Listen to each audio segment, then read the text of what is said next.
Muchas pilas necesitamos en este momento. Terminamos con propiedades coligativas en el día de hoy, que son las propiedades de las soluciones que nacen de la interacción intermolecular entre soluto y solvente. Recuerden que a efectos de propiedades coligativas, lo que estamos tomando como marco teórico es el hecho de que existen fuerzas de atracción, que de hecho existen, ¿sí? Ahora, no le estamos deseando poner un nombre adicional a estas fuerzas de atracción. A mí no me interesa si son fuerzas de London, fuerzas de dipolo, puente hidrógeno, no me interesa, ¿sí? Lo que sabemos es que si estamos hablando de propiedades de las soluciones, la solución ya está consolidada y por lo tanto existen fuerzas de atracción. Para explicar el comportamiento de las soluciones, lo vamos a hacer desde 4 puntos de vista. Desde la presión de vapor, la ebullición, la fusión y la ósmosis que pueden sufrir. Entonces, ya estuvimos hablando de lo que pasaba con la presión de vapor. Dijimos que la presión de vapor de las soluciones disminuye en la medida de que incorporamos un solvente, y que esto se debe a que las fuerzas de atracción que el soluto ejerce sobre el solvente son más intensas que las interacciones entre las moléculas del solvente. Cuando estamos hablando del punto de ebullición, la explicación va a ser similar. La ebullición es un fenómeno en el cual las moléculas del solvente pasan al estado gaseoso. Para que estas moléculas pasen al estado gaseoso, deben vencer las fuerzas de interacción que las sostienen en estado líquido. En el caso de una solución, hay que vencer las fuerzas entre moléculas del solvente y entre soluto y solvente. Se requiere mayor energía para vencer estas interacciones y por lo tanto la temperatura de ebullición de las soluciones es superior a la temperatura de ebullición del solvente. Este fenómeno se conoce como ascenso ebulloscópico y se puede cuantificar. Ahora, la cuantificación del ascenso ebulloscópico, de la ley de Raoult y de otras soluciones va a depender de cuántas partículas tenga al interior de mi solución. Las propiedades coligativas, justamente como son dependientes de fuerzas de atracción soluto-solvente, van a depender de la cantidad de partículas que yo tenga en solución, independientemente de cuántas partículas yo puse como soluto. Entonces, voy a tener que evaluar el comportamiento de mi soluto y decidir si no se disocia en solución acuosa o si hay disociación en solución acuosa. En función de ese comportamiento, voy a poder establecer cuál es su factor de Van Hoff. Y este factor de Van Hoff lo necesito porque a efectos de calcular el ascenso ebulloscópico, el factor de Van Hoff está involucrado. Habíamos terminado nuestra clase aquí, diciendo qué es lo que pasa cuando congelamos un solvente. Si yo tengo un solvente en estado líquido, lo que voy a tener son las moléculas que no van a estar en posiciones fijas. Al congelarse va a ocurrir un cambio a nivel molecular, y es que las moléculas ahora van a pasar a estar en posiciones fijas. En esta situación, lo que ocurre es, para pasar de líquido a sólido, baja la temperatura y bajan los movimientos moleculares. No hay movimientos de traslación. La pregunta es, ok, yo ya no tengo más un solvente, tengo una solución. ¿Cómo va a influir en la cristalización, en la solidificación, congelación, le podemos llamar de muchas formas? ¿Cómo va a influir el tener solutos en el medio? ¿El cristal va a ser igual a este? Sí, no, tal vez no. El cristal no va a ser igual. ¿Y por qué no va a ser igual? Porque las moléculas ya no se van a poder poner una al ladito de la otra. Si bien vamos a tener posiciones fijas, porque eso es invariable e inherente a un estado sólido, lo que va a ocurrir es que yo voy a tener, por ejemplo, dos moléculas de solvente y luego voy a tener una molécula de soluto que va a estar ocupando un espacio. Si esta molécula ocupa un espacio, lo que va a ocurrir es que las otras moléculas de solvente se van a poner en el lugar que puedan. El cristal va a resultar siendo un cristal más deforme. ¿Y por qué va a ser un cristal deforme? Porque las moléculas de soluto ocupan un espacio. ¿Sí? Va a haber posiciones fijas. El problema en esta situación es que el cristal va a ser no uniforme.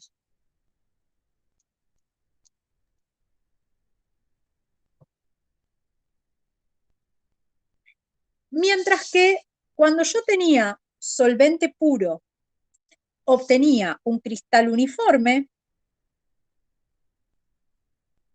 en el caso de una solución, el cristal no va a ser uniforme. Y esta situación no es una situación que ocurra porque sí. ¿Sí? Nosotros podemos definir a la temperatura de congelación como la temperatura en la cual las moléculas cesan sus movimientos de traslación.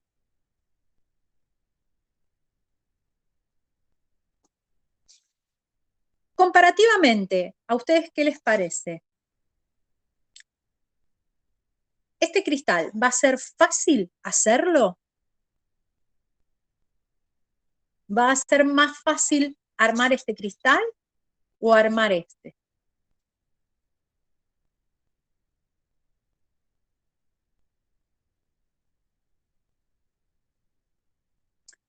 La naturaleza tiende al orden cuando estamos hablando de estado sólido, ¿sí? Tiende al orden y a la uniformidad. Si bien nosotros podemos decir que esto es algo más ordenado y esto es algo más desordenado, la realidad es que cuando estamos hablando de estado sólido, los cristales se los prefiere ordenados. En particular, para formar este cristal no uniforme, lo que yo tengo es que forzar este proceso. Entonces, para forzarlo, necesito bajar la temperatura de congelación de la solución. Y este descenso en la temperatura de congelación de la solución se denomina descenso crioscópico.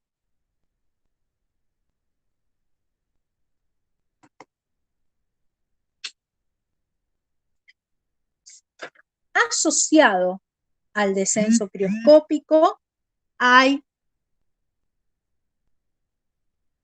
una fórmula que nos dice que el delta T crioscópico va a ser igual al factor de Van Hoff por la constante crioscópica por la molalidad de la solución. Esto que está aquí es la constante crioscópica.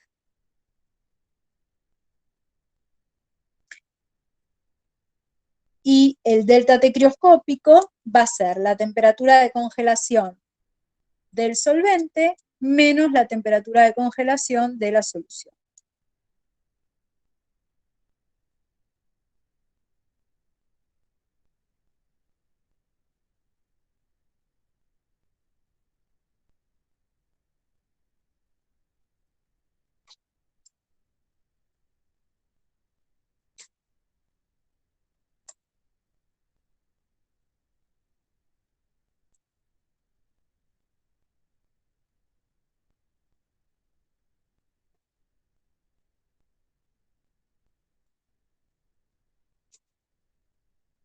¿Alguna pregunta?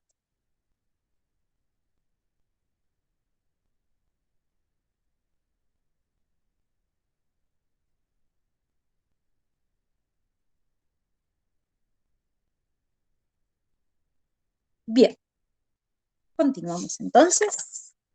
Vamos a hablar ahora de la última propiedad coligativa.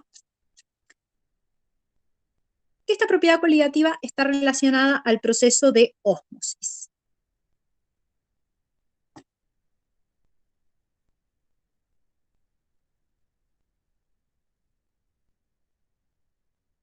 La ósmosis es un proceso en el cual la ósmosis es la migración espontánea de solvente desde zonas de baja concentración de soluto a zonas de alta concentración de soluto.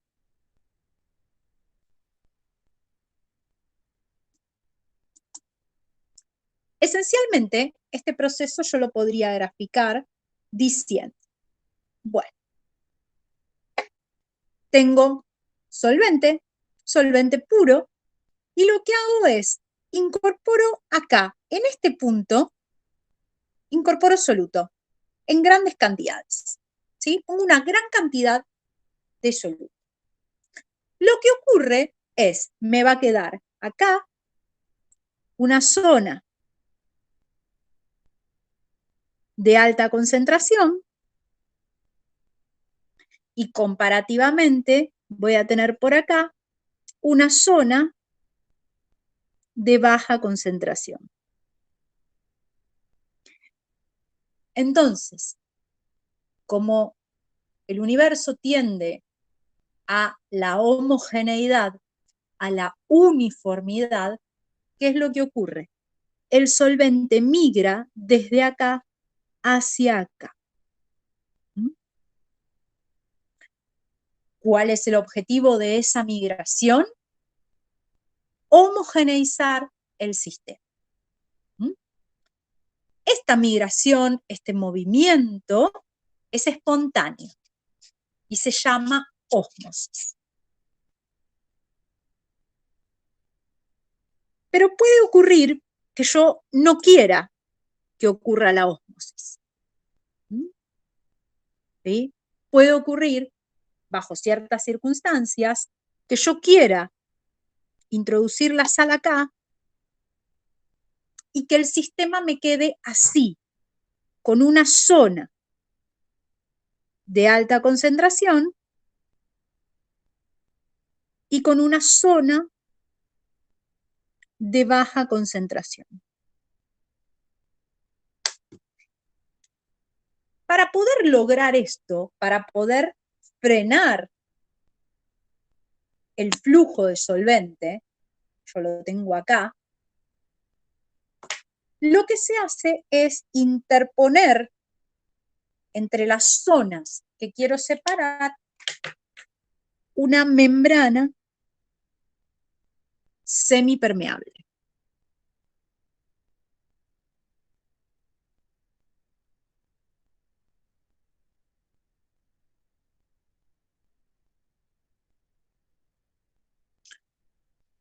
Esta membrana, si la membrana tiene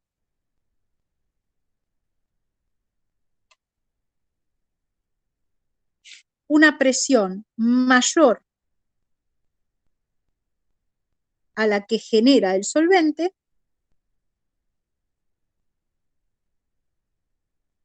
se detiene la ósmosis.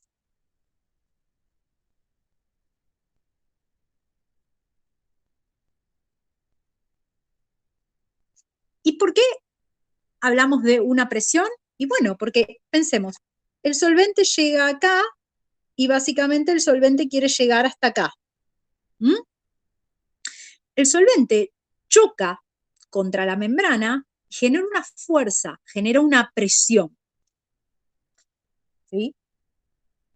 Ahora, existe un valor límite a partir del cual el solvente ya no puede pasar. ¿Sí? El solvente choca con una determinada cantidad de bares de presión. Si esta membrana tiene una presión mayor, la migración espontánea se detiene. Ese valor de presión límite a partir del cual se detiene la ósmosis se llama presión osmótica. La presión osmótica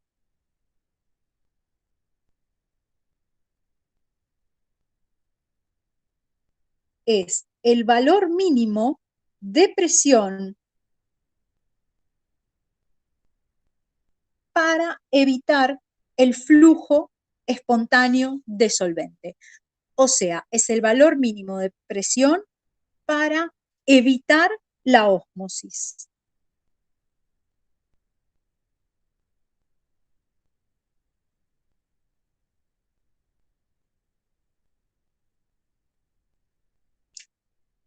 Ahora, ustedes me van a decir, pero ¿por qué una membrana semipermeable? ¿Por qué no puedo poner directamente algo impermeable que no permita el pasaje de solvente? Porque el tema es, la ósmosis se usa, ¿sí? Se usa a nivel industrial, se usa para purificar el proceso de ósmosis. ¿Y por qué se usa para purificar? Porque esta membrana semipermeable no permite el pasaje de solvente, pero sí puede permitir el pasaje de soluto, de aquí a aquí. ¿Mm? Entonces, el uso de esta clase de membranas, y que sean membranas que se venden y que uno las puede adquirir con distintos valores de presión osmótica, permite muchas aplicaciones industriales. De hecho, la principal aplicación para la ósmosis es la purificación de agua, la purificación de agua. Sí, pero no. El pasaje de soluto se denomina difusión o diálisis. De hecho, la diálisis está basado en eso, en filtrar los fluidos del cuerpo por membranas semipermeables. ¿Sí? Es otra forma de homogeneizar, pero la espontaneidad de los procesos es diferente. Desde el punto de vista termodinámico son procesos diferentes. ¿Sí? Mucho de lo que es propiedades coligativas está súper atado con cosas que han visto en procesos.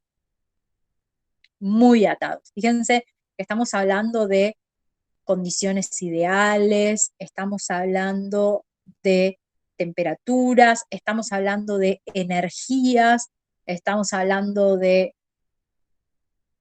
procesos, estamos hablando de presiones, espontaneidad. O sea, mucho de lo que estamos viendo ahora tiene mucha relación con procesos.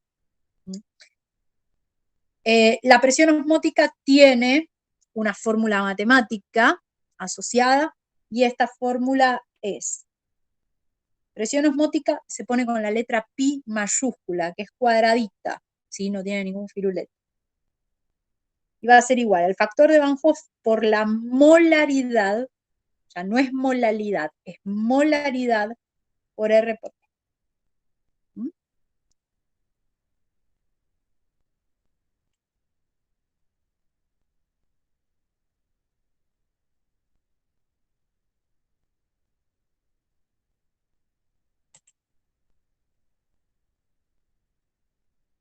¿Mm?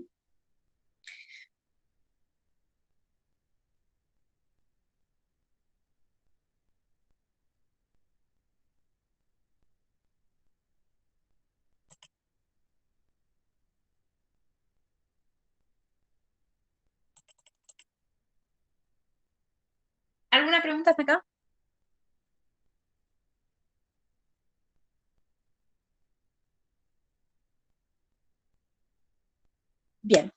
A nivel teórico, con esto terminan las 4 propiedades coligativas.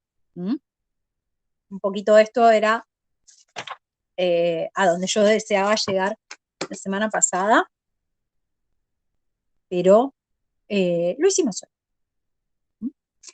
Bien, lo que vamos a hacer ahora es, vamos a resolver un ejercicio de la guía para que ustedes tengan de modelo, ¿sí?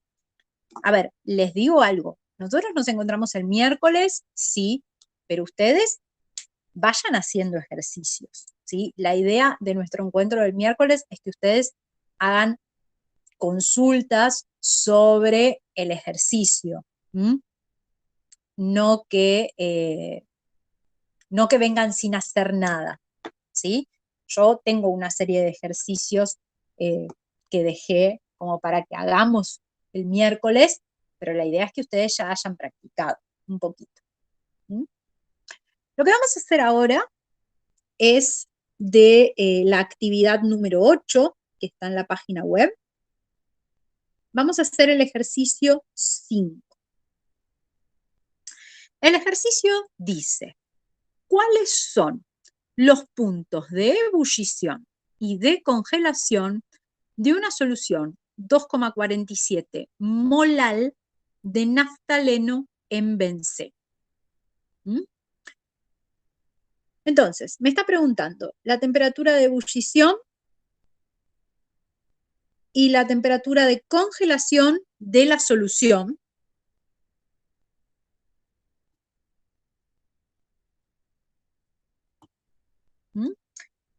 Entonces, para poder resolver esto, yo voy a aplicar, en el caso de la temperatura de ebullición, voy a aplicar el concepto de ascenso ebulloscópico.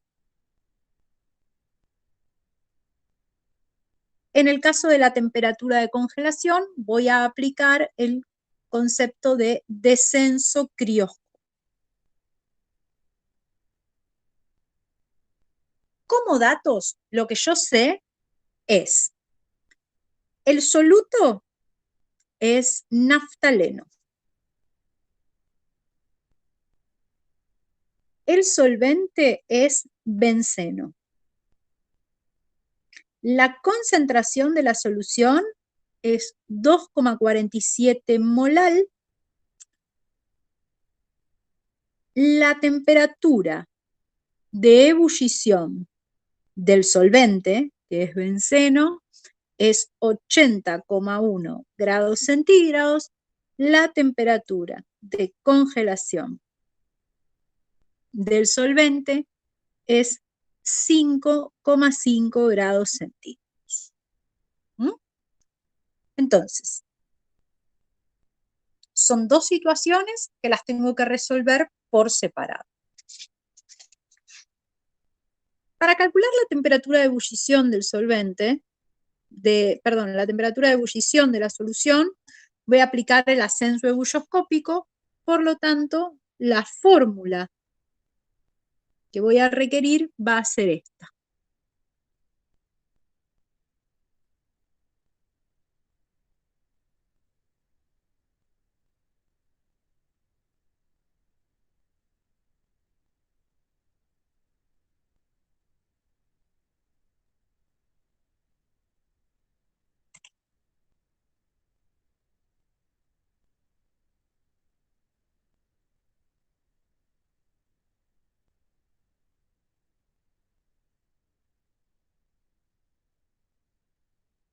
Bien, entonces, empecemos a ver qué datos tengo. La molalidad es dato, la tengo.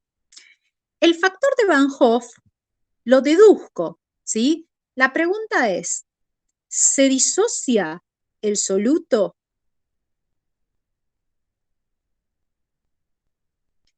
Y la realidad es que no, ¿sí? Este soluto es un soluto orgánico y por lo tanto no se disocia, por lo tanto el factor de Van Hoff es 1, y me falta la constante ebulloscópica, ¿sí? La constante es un dato que necesitamos para poder resolver esto. No es algo que lo puedo sacar de cualquier lado. Si ustedes se fijan, al final de la actividad número 8 van a encontrar una tabla donde están las constantes. Y en esa tabla me dice que la constante ebullioscópica del benceno es 2,53 grados centígrados sobre molal. Entonces, yo cuento con esta fórmula y también yo sé que la variación de temperatura ebullioscópica es la temperatura de ebullición de la solución menos la temperatura de ebullición del solvente. Uniendo estas dos ecuaciones, me queda temperatura de ebullición de la solución menos temperatura de ebullición del solvente es igual al factor de Van Hoff por la constante ebullioscópica por la molalidad de la solución. Finalmente, la temperatura de ebullición de la solución va a ser factor de Van Hoff por constante ebullioscópica por molalidad más la temperatura de ebullición del solvente. Fíjense que la constante ebullioscópica está en grados centígrados. Por lo tanto, la temperatura no necesito transformarla en grado Kelvin, ¿sí? La puedo trabajar directamente como grados centígrados. Cuando hago las cuentas, esto me da 86,3 grados centígrados. Lo cual es un resultado coherente, ¿sí? En la guía igual están las respuestas, así que pueden verificar sus resultados, pero básicamente este es un resultado coherente. ¿Por qué es un resultado coherente? Porque es un resultado más grande que el 80,1 que tengo acá, ¿sí? Cuando estamos hablando de ascenso ebullioscópico, estamos hablando que la temperatura aumenta en las soluciones, ¿sí? Entonces, esto es algo muy importante que siempre nos tenemos que acostumbrar a hacer, y es verificar que mis resultados sean coherentes. Bien, ¿alguna pregunta hasta acá?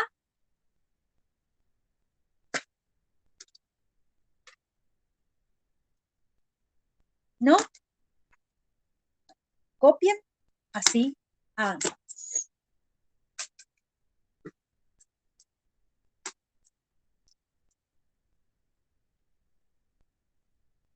Bien.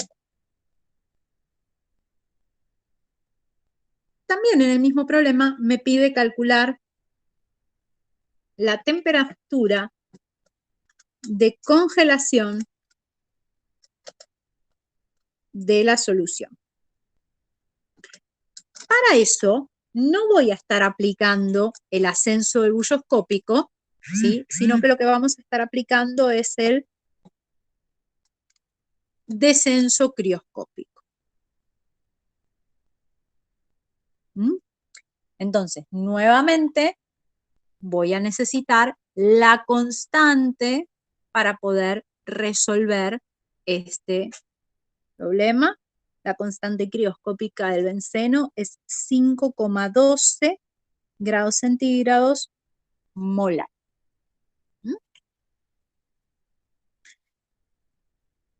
La variación de temperatura crioscópica es temperatura de congelación del solvente menos temperatura de congelación de la solución. Entonces, la temperatura de congelación del solvente menos la temperatura de congelación de la solución es igual factor de Van Hoff por constante crioscópica por molalidad. La temperatura de congelación de la solución es igual a la temperatura de congelación del solvente menos factor de Van Hoff por constante crioscópica por molalidad. Y esto da tanto como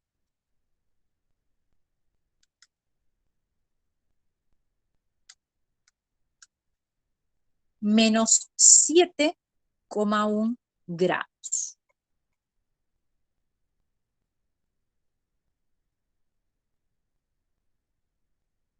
Que de vuelta, yo no sé si está bien, pero al menos el resultado es coherente, porque la temperatura de congelación del solvente, esto es 5,5. Entonces, no sé si está bien, pero al menos es coherente. ¿Mm? Ahora, yendo a los aspectos teóricos del problema, nosotros aplicamos la fórmula, nos da bárbaro. ¿Mm? Este sistema se espera que cumpla, si lo llevo al laboratorio, se espera que cumpla con las propiedades coligativas. ¿Es un sistema ideal?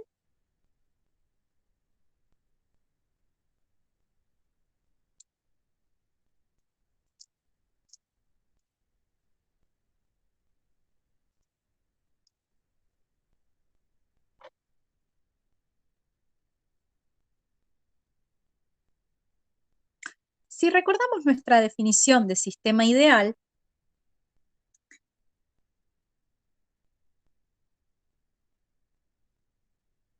no, la temperatura no tiene nada que ver, ¿sí? Pero nuestra definición de sistema ideal implicaba que la concentración era una concentración muy baja.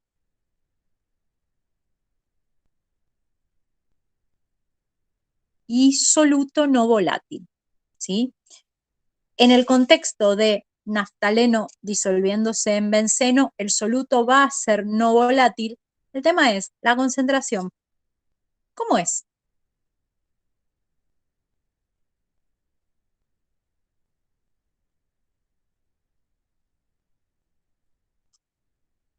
La concentración es muy alta, ¿sí? Entonces, desde el punto de vista matemático, si yo quiero estimar cómo sería la temperatura de ebullición de la solución y la temperatura de congelación de la solución, lo puedo hacer. Pero formalmente no puedo garantizar que esta solución con esta concentración cumpla las propiedades coligativas, porque las propiedades coligativas las cumplen estrictamente aquellas soluciones que son consideradas ideales, ¿sí? La fórmula se la puedo aplicar a cualquier cosa, pero esta solución, lo más probable es que esté en la situación de solución concentrada. Nosotros lo habíamos graficado acá. O sea, que esté teniendo un comportamiento desviado respecto del ideal, ¿sí? Porque la concentración es muy elevada. ¿Mm? Entonces, cuando yo me enfrento a un problema, yo tengo que poder no solamente resolver la matemática, que es bastante sencilla en propiedades coligativas, esa es la verdad, sino también poder establecer qué es lo que pasa, ¿sí? En este caso, con esta concentración 2,47 molal, lo más probable es que yo esté en esta situación. Entonces sí, yo puedo calcular las temperaturas de cambios de estado, pero no puedo asegurar que sean ciertas, porque es muy probable que yo esté en una desviación del comportamiento ideal. Entonces, para resumir, ¿sí? Yo siempre les dije que cuando estábamos hablando de propiedades coligativas, nosotros teníamos que ser capaces de ver estas propiedades desde distintos puntos de vista. Arrancamos mirándolas desde este lado, desde el explicar qué pasa. Y finalizamos desde el punto de vista de la aplicación matemática de las fórmulas. ¿Se puede? Sí, se puede. ¿Sí? El tema es, ustedes tienen que ser capaces de poder informar si este valor lo puedo considerar verdadero o no. O sea, tenemos que poder establecer a nivel cinético molecular cómo son las interacciones entre las moléculas. De vuelta, desde este marco teórico que estamos usando, ¿sí? No me interesa que me lo definan en términos de fuerzas intermoleculares, pero sí tienen que poder hablar de atracción entre soluto y solvente, efecto de la concentración, efecto de solutos volátiles y todo lo que estuvimos trabajando durante las 3 clases anteriores. ¿Alguna pregunta hasta acá? ¿No?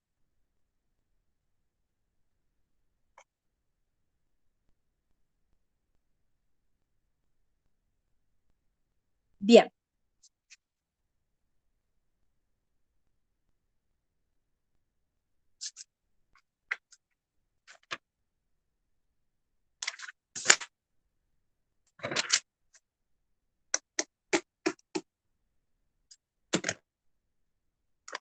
Las propiedades coligativas nosotros las vamos a usar muchísimo a lo largo de nuestra vida como técnicos químicos.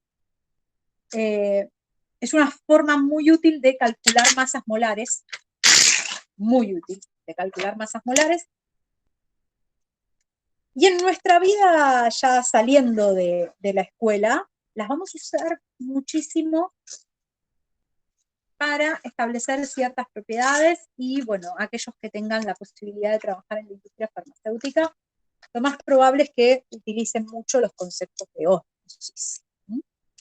Entonces, vamos a ver cómo sería calcular una fórmula molecular. Perdón, una masa molar. El ejercicio 12 de la guía dice, una disolución de una masa de 6,85 gramos de un carbohidrato en 100 gramos de agua, ¿sí? O sea, esta es la masa de soluto, tengo una masa de solvente de 100 gramos de agua, tiene la solución, va a tener una densidad de 1,024 gramos por mililitro. Y una presión osmótica de 4,61 atmósferas a una temperatura de 20 grados centígrados. Y lo que a mí me piden es que calcule la masa molar del compuesto. Entonces, a ver, ¿por dónde empezamos? Estamos hablando de presión osmótica. La presión osmótica es el factor de Van Hoff por la molaridad por R por T. R es la misma constante de los gases. Es 0,082, no sé por qué puse gramo, litro atmósfera sobre mol por Kelvin. La temperatura, debido a esta constante, siempre va a ir en grado Kelvin. Y la molaridad es molaridad, va en mol por litro. Y la presión osmótica va siempre en atmósferas. ¿Sí? Bien, la molaridad es el número de moles que tengo en un litro de solución. Y la molaridad, yo estoy en condiciones de calcularla. ¿Sí? Esto, yo sé que la masa de solvente más la masa de soluto es igual a la masa de solución. ¿Sí? O sea, yo la molaridad la puedo calcular, porque la tengo aquí. ¿O no? ¿Ustedes qué dicen?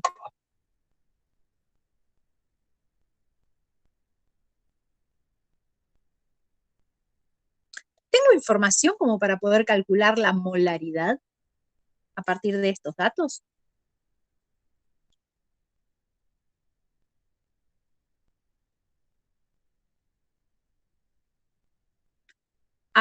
No había visto tu pregunta. 10 a la menos 2 molar.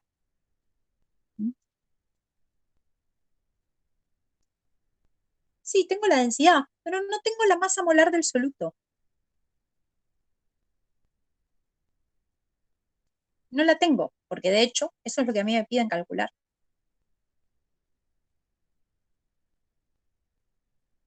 Bien, entonces, ¿cómo es la estrategia? Yo calculo el valor de molaridad acá, ¿sí? A partir de la presión osmótica, el factor de Van Hoff es un carbohidrato, así que el factor de Van Hoff va a ser 1, ¿sí? Tengo la presión osmótica, tengo el factor de Van Hoff, tengo la constante, tengo la temperatura, calculo la molaridad, ¿sí? Esa molaridad sé que va a estar en 1 litro de solución. Yo puedo calcular la masa de solución y esta masa de solución me va a servir para calcular el volumen de solución. ¿Sí?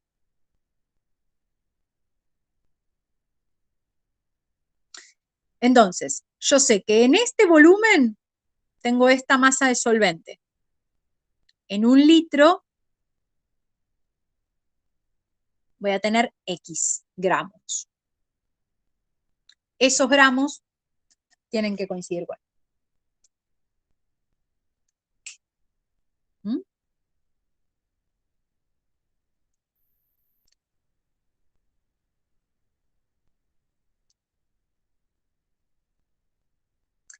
Y esa masa les da tanto como 345 gramos por. ¿Mm? Despejan.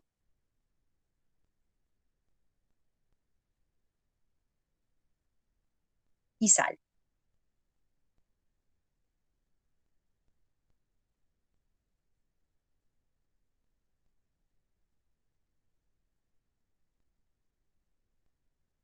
Bien. La idea era este ejercicio no resolverlo porque es el único que tienen en la guía de este estilo, así que, pero les quería dar un enfoque respecto de cómo resolver. Son ejercicios muy simples, no son ejercicios complejos. ¿Hay alguna duda?